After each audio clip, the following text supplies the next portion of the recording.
السلام علیکم، میرا نام عبدالرحیم ہے۔ میں مختلف احادیث کی کتابوں سے مختلف ٹاپکس پہ ویڈیوز بنا رہا ہوں۔ امام ابو یعلا موصلی کی جو مجموعہ احادیث ہے اس سے کچھ حدیثیں ہیں۔ اعوذ باللہ من الشیطان الرجیم، بسم اللہ الرحمن الرحیم۔ حدیث نمبر 918۔ حضرت ابو عمر رضی اللہ تعالیٰ عنہ اپنے والد سے بیان کرتے ہیں کہ ہم حضور صلی اللہ علیہ وسلم کی بارگاہ میں آئے۔ ہم 4 افراد تھے، ہمارے ساتھ ایک گھوڑا بھی تھا۔ آپ صلی اللہ علیہ وسلم نے ہر آدمی کو اس کا حصہ دیا اور گھوڑے کو 2 حصے دیے۔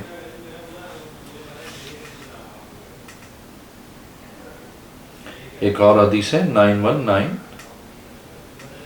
محمد بن خالد اپنے باپ و دادا سے روایت کرتے ہیں، ان کو صحابی ہونے کا شرف حاصل ہے۔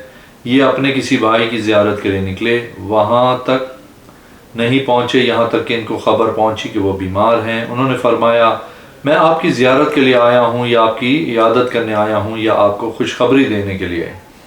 تو اس نے کہا، تو نے یہ ساری کیسے جمع کر لی؟ میں آپ کی زیارت کے ارادے سے آیا ہوں، میں آپ تک نہیں پہنچا یہاں تک کہ مجھے آپ کے بیمار ہونے کی خبر ملی۔ یہ آپ کی عیادت ہوئی اور آپ کی خوشخبری دینے آیا ہوں ایک شے کی جو میں نے حضور صلی اللہ علیہ وسلم سے سنی ہے۔ آپ نے فرمایا، اللہ عز و جل کی طرف سے بندے کے لیے ایک مقام لکھ دیا جاتا ہے اور اس مقام کو عمل کے ذریعے نہیں پا سکتا۔ اللہ اس کو آزمائش میں ڈالتا ہے، اس کے جسم یا اس کے مال یا اس کی اولاد کے لحاظ سے، پھر اس کو صبر عطا کرتا ہے، پھر اس پر یہاں تک اس مقام کو پا لیتا ہے جو اس کے لیے اللہ عز و جل نے لکھا ہوا ہوتا ہے۔ ایک اور حدیث ہے 920۔ حضرت خرشہ رضی اللہ تعالیٰ عنہ بیان کرتے ہیں کہ حضور صلی اللہ علیہ وسلم نے فرمایا، ان قریب فتنے ہوں گے، میرے بعد ان فتنوں میں سونے والا جاگنے والے سے بہتر ہوگا، بیٹھنے والا کھڑے رہنے والے سے بہتر ہوگا، کھڑا ہونے والا چلنے والے سے بہتر ہوگا۔ جو اس کے پاس آئے وہ اس تلوار کو پکڑ لے پھر وہ لے چلے، چٹان کی طرح اس تلوار کو مارے یہاں تک کہ وہ ٹوٹ جائے، پھر اس پہ لیٹ جائے یہاں تک کہ ختم ہو جائے جو ختم ہوتا ہے اس پر۔ ایک اور حدیث ہے، حدیث نمبر 921۔ حضرت خالد بن عدی رضی اللہ تعالیٰ عنہ فرماتے ہیں، میں نے حضور صلی اللہ علیہ وسلم سے سنا، آپ صلی اللہ علیہ وسلم نے فرمایا، جس کو بھلائی پہنچے اپنے بھائی کی طرف سے بغیر مانگے بغیر لالچ کے وہ قبول کرے، اس کو واپس نہ کرے، یہ وہ رزق ہے جو اللہ نے بھیجا ہے۔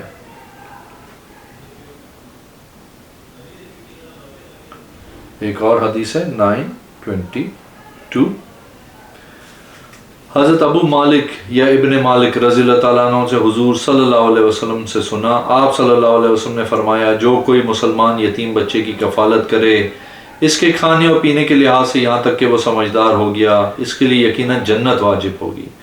جس نے والدین میں سے کسی ایک یا دونوں کو پایا پھر ان کی خدمت نہ کر سکا وہ جہنم میں داخل ہو گیا، اللہ اس کو اپنی رحمت سے دور کر دے گا۔ جو مسلمان کسی مسلمان غلام کو آزاد کرے یہ اس کے لیے جہنم کا کفارہ ہو جائے گا۔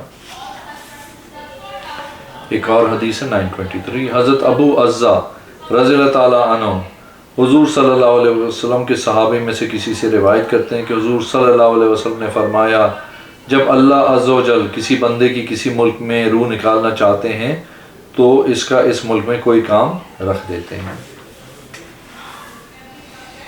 اور حدیث ہے 924۔ حضرت قدامہ بن عبداللہ رضی اللہ تعالیٰ عنہ فرماتے ہیں، میں حضور صلی اللہ علیہ وسلم کو دیکھا، آپ صلی اللہ علیہ وسلم اونٹنی پہ سوار تھے، طواف کر رہے تھے، آپ صلی اللہ علیہ وسلم نے اپنی چھڑی کے ساتھ حجر اسود کا بوسہ لیا۔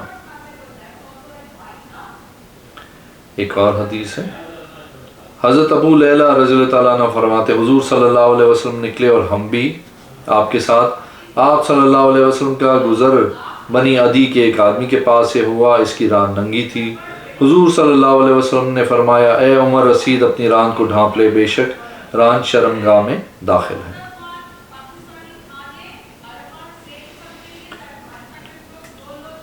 ایک اور حدیث ہے 926۔ حضرت ابو لیلہ رضی اللہ تعالیٰ عنہ فرماتے ہیں، حضور صلی اللہ علیہ وسلم نے بکریاں تقسیم فرمائیں، ہر 10 صحابی رضی اللہ تعالیٰ عنہ کو ایک بکری دی۔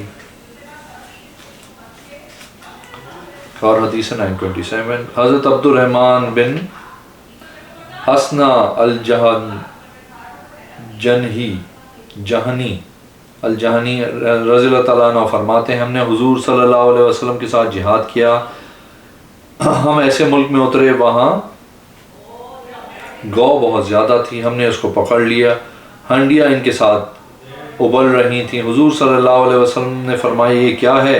ہم نے عرض کی گو ہے جو ہم نے پکڑی ہیں۔ حضور صلی اللہ علیہ وسلم نے فرمایا بنی اسرائیل کی ایک امت تھی جس کو مسح کیا گیا، میں خوف کرتا ہوں یہ وہ نہ ہو۔ آپ نے ہم کو حکم دیا، ہم نے ہانڈیاں ڈال دیں حالانکہ ہم بھوکے تھے۔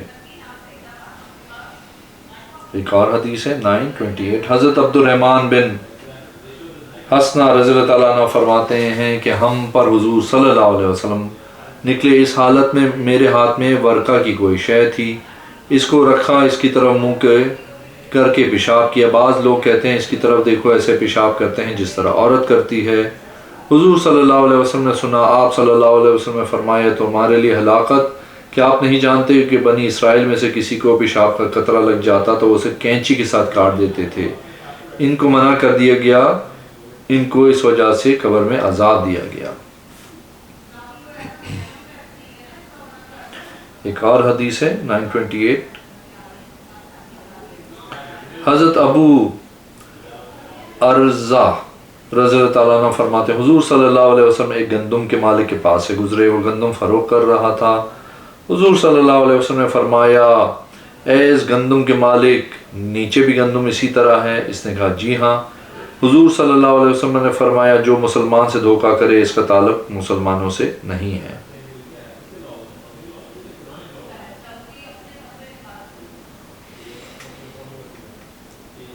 ایک اور حدیث ہے 930، حضرت بشیر السلمی رضی اللہ تعالیٰ عنہ فرماتے حضور صلی اللہ علیہ وسلم نے فرمایا قریب ہے ایک آگ نکلے حب سے، وہ اونٹ کی طرح آہستہ چلے گی، رات دن کو چلے گی، رات کو چھپ جائے گی، تم صبح شام کرو گے، کہا جائے گا اے لوگوں آگ نے صبح کی، تم پہ بھی صبح کرو۔ آگ کہے گی اے لوگوں قیلولہ کرو، اے لوگوں آگ نے آرام کیا، تم بھی آرام کرو، جس کو پا لے گی اس کو کھا لے گی۔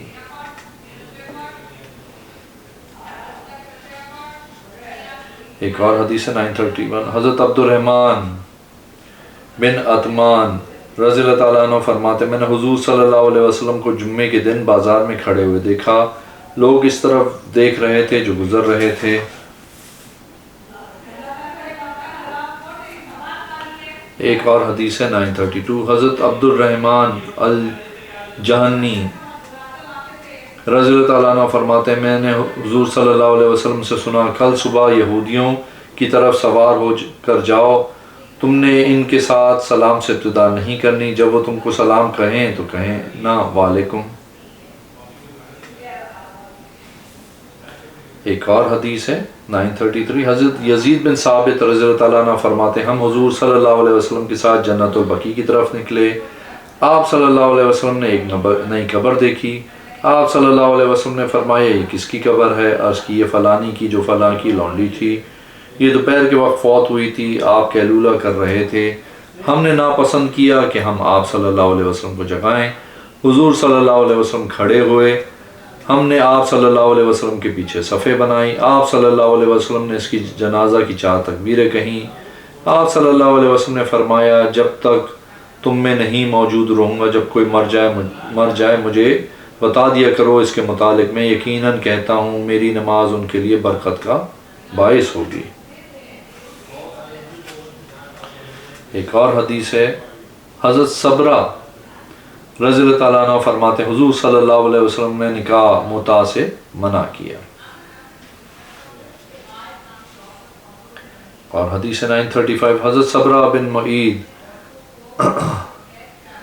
رضی اللہ تعالیٰ عنہ فرماتے حضور صلی اللہ علیہ وسلم نے حج الوداع کے موقع پہ ارشاد فرمایا عورتوں سے فائدہ اٹھاؤ، فائدہ اٹھانا ہمارے نزدیک نکاح کے ذریعے ہے۔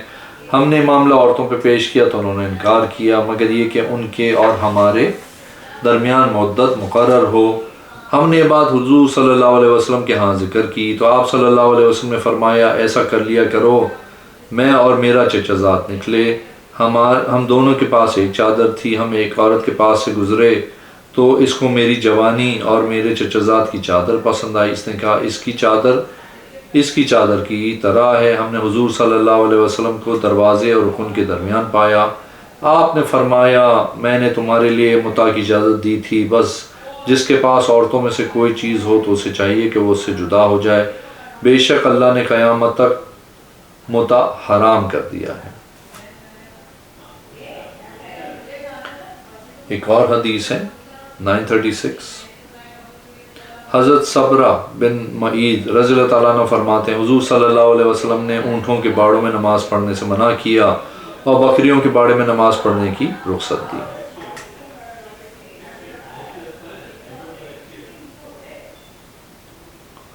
ایک اور حدیث ہے 937، حضرت صبرہ بن معید رضی اللہ تعالیٰ عنہ فرماتے ہیں کہ حضور صلی اللہ علیہ وسلم نے فرمایا آدمی نماز کے دوران سترہ رکھے، جب تم میں سے کوئی نماز پڑھے اس کو چاہیے کہ وہ سترہ رکھے اگرچہ تیر ہی کا ہو۔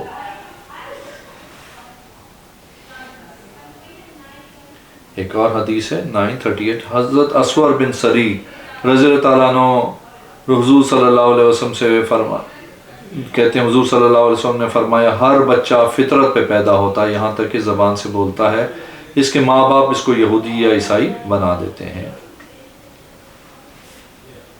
ایک اور حدیث ہے 939، حضرت لبیبہ رضی اللہ تعالیٰ عنہ فرماتے ہیں حضور صلی اللہ علیہ وسلم نے فرمایا جس نے ایک درہم کے بدلے نکاح کیا اس نے نکاح کر لیا۔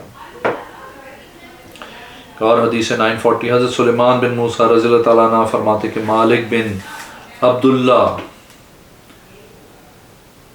گزرے اس حالت میں کہ لوگ روم کے ملک میں صائفہ کے مقام پہ تھے، ایک آدمی اپنی سواری کے مہار پکڑ کے چل رہا تھا، اس نے مالک بن عبداللہ سے کہا تو سوار ہو جا، میں تیری سواری کو طاقتور دیکھنا ہوں۔ اس نے کہا میں نے حضور صلی اللہ علیہ وسلم سے سنا ہے کہ آپ صلی اللہ علیہ وسلم نے فرمایا جس کے دونوں قدم اللہ کی راہ میں غبار آلودہ ہوں گے ان دونوں پہ جہنم کی آگ اللہ حرام کر دے گا۔ مالک بھی اترے، سارے لوگ بھی اپنی سواریوں سے اترے اور پیدل چلنے لگے، اس دن سے زیادہ لوگ پیدل چلتے نہیں دیکھے گئے۔ ایک اور حدیث ہے حضرت ابن شفیع فرماتے ہیں وہ طبیب تھے، مجھے اسد بن حدیر رضی اللہ تعالیٰ عنہ نے بلوایا، میں نے ان کے لیے عورتوں کی ریکارڈ دی، مجھے ان سے 2 حدیثیں سنائیں، فرمایا میرے پاس میری قوم کے 2 گھر والے آئے، بنی ظفر کے لوگ آئے، بنی معاویہ کے گھر والے، انہوں نے کہا حضور صلی اللہ علیہ وسلم سے بات کرو کہ ہم کو مال دیں۔ میں نے آپ صلی اللہ علیہ وسلم سے گفتگو کی، فرمایا ہاں اچھا ہے، میں نے ان میں سے ہر ایک کے لیے حصہ تقسیم کروں گا، اگر اللہ نے ہم پر دوبارہ لوٹایا ہم ان پہ لوٹائیں گے۔ میں نے عرض کی یا رسول اللہ صلی اللہ علیہ وسلم آپ کو اللہ بہتر جزا دے۔ آپ صلی اللہ علیہ وسلم نے فرمایا تم کو اللہ بہتر جزا دے، میں تم کو بتاتا ہوں کہ میں نہیں جانتا تھا تمہارے صبر کو۔ فرمایا میں نے حضور صلی اللہ علیہ وسلم سے سنا کہ آپ صلی اللہ علیہ وسلم نے فرمایا میرے بعد تم ترجیحات دیکھو گے۔ جب حضرت عمر بن خطاب رضی اللہ تعالیٰ عنہ نے لوگوں کے درمیان لباس تقسیم کیے، ان میں سے ایک میری طرف اللہ بھیجا، میں چھوٹا تھا، میں نے اپنی بیٹی کو دے دیا، میں نماز پڑھ رہا تھا، اچانک ایک قریش کا نوجوان گزرا، اس پر ان حلوں میں سے ایک حلہ تھا جسے وہ گھسیٹ کے لے جا رہا تھا۔ مجھے حضور صلی اللہ علیہ وسلم کی بات یاد آ گئی کہ تم میرے بعد عنقریب ترجیحات دیکھو گے۔ میں نے کہا اللہ اور اس کے رسول صلی اللہ علیہ وسلم نے سچ کہا۔ وہ آدمی حضرت عمر رضی اللہ تعالیٰ عنہ کے پاس گیا، آپ کو بتایا، حضرت عمر آئے، میں نماز پڑھ رہا تھا، آپ نے فرمایا اے اسد نماز پڑھ لو۔ جب میں نماز سے فارغ ہوا تو آپ رضی اللہ تعالیٰ عنہ نے فرمایا تو نے کیا کہا؟ میں نے آپ رضی اللہ تعالیٰ عنہ کو بتایا تو حضرت عمر نے بتایا یہ اللہ میں نے فلاں کی طرف بھیجا تھا، وہ بدری احدی اخوی تھا، اس کے پاس یہ نوجوان آیا تو اس نے اس سے خرید لیا، اس نے پہن لیا، تو نے گمان کیا کہ یہ میرے دور حکومت میں ہوگا۔ میں نے کہا اللہ کی قسم اے امیر المومنین، میں نے تو یہی گمان کیا تھا کہ یہ آپ رضی اللہ تعالیٰ کے دور حکومت میں نہیں ہوگا۔ اگر آپ نے میرے چینل کو اب تک سبسکرائب نہیں کیا تو پلیز کیجئے، اس ویڈیو کو لائک کیجئے، اگلی ویڈیو میں انشاءاللہ حاضر ہوں گا۔ اللہ حافظ۔